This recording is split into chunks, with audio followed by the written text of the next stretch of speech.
Drew Brees was amazing last night.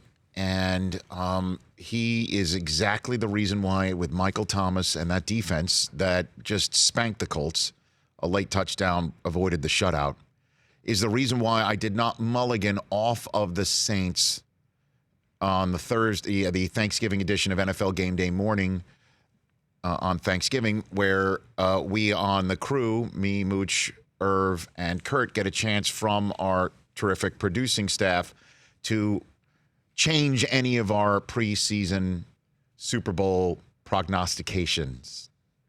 And I chose before the season Patriots losing to the Saints in Miami in Super Bowl 54. And I stayed put. Because just staying on the NFC side of things right now, the Saints, to me, to win a Super Bowl, you need the following. You need a terrific quarterback, obviously. And if you can have a GOAT quarterback, somebody who prior to snap can figure stuff out, once snap hits, don't get flustered, find the person that you know is maybe second or third in your progression, having a running game, having an offensive line that can protect, having a defensive line that can go hunt, having a secondary that can hold down its fort when connected front and back end of defense playing together, having an all-world weapon at the disposal of your, if you are fortunate enough to have it, first ballot Hall of Fame GOAT quarterback. And what Michael Thomas is doing, folks, is absolutely unprecedented. I mean, it's only fitting that we're in the NFL 100 season and 100 years of professional football. And Michael Thomas is going to set a mark that I think players are going to be shooting for the next 100 years. I don't think that is telling too many tales out of school here. He is 10 receptions shy. 10, because he got 12 last night. It seemed like he got them all in the first half. He is 10 receptions shy of Marvin Harrison's single-season record for most catches in a season that I don't think anybody thought would ever be broken, because you got Peyton Manning throwing to him, and he was unbelievable that year. I mean, he seemed to catch, and this was also before the 5-wide RPO stuff was going down. I mean, obviously right. Peyton Manning in that offense was high-flying and was they were ahead of complex, they were ahead of the trend. But he needs to, and this is, he needs to only average 5.5 catches over the next 2 games to break it. And he's been getting 6 catches in the first quarter alone usually. He keeps breaking every single mark along the way. Most catches through the first 8 weeks, for the first 9 weeks of his season. Now it's the most catches through a team's first 14 games, 133. That's a record. And you know he's going to throw it to him. And there's no real Reggie Wayne on the other side, too. Okay? With all due respect to everyone else. You know he's going to get it. Alvin Kamara has virtually disappeared based on the Kamara that we've seen the last couple of years. Latavius Murray's a terrific running back as well. So Michael Thomas is there.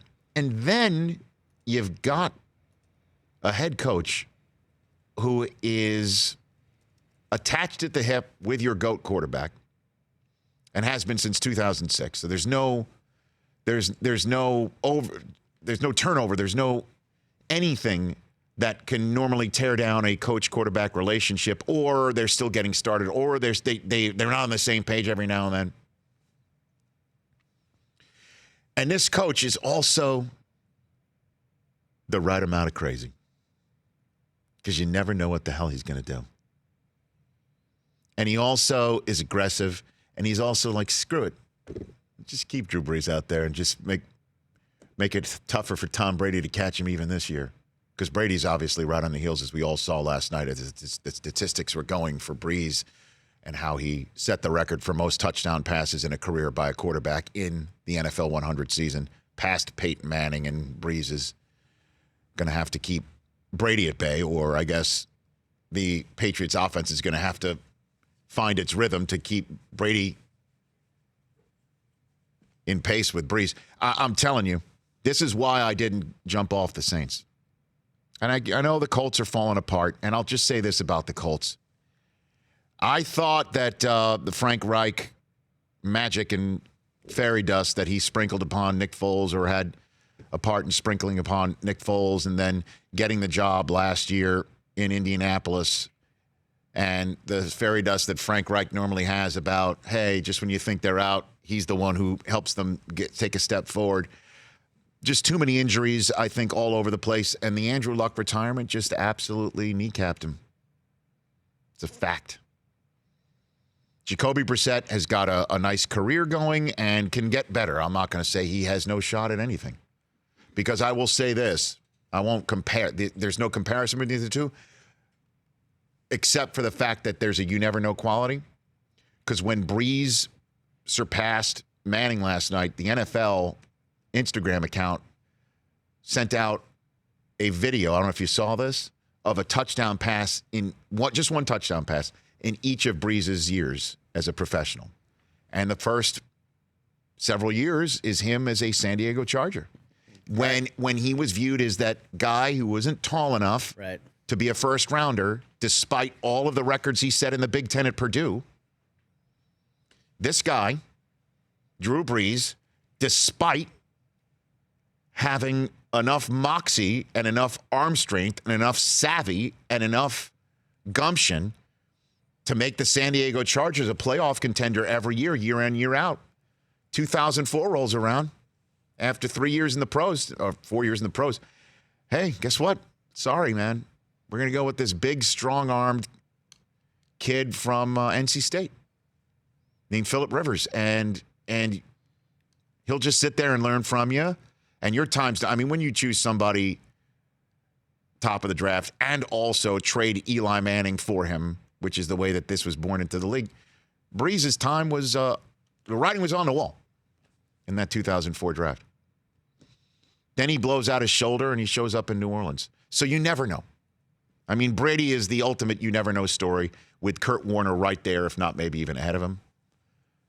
But Brees is another one. We're sitting here right now, all-time leader in touchdown passes, passing yards, completions, and completion percentage, which only got better last night with a 29 of 30 night in his record-setting night. The guy's got a knack, clearly, and he's got it being the all-time record. 541 passing touchdowns in 19 seasons. And he keeps doing it. And look, I know that Brady's older than him, but Brees has been at it almost as long. 19 seasons, man. For more of The Rich Eisen Show, tune to Audience Channel 239 on DirecTV for free on BR Live, or download the Rich Eisen Show app.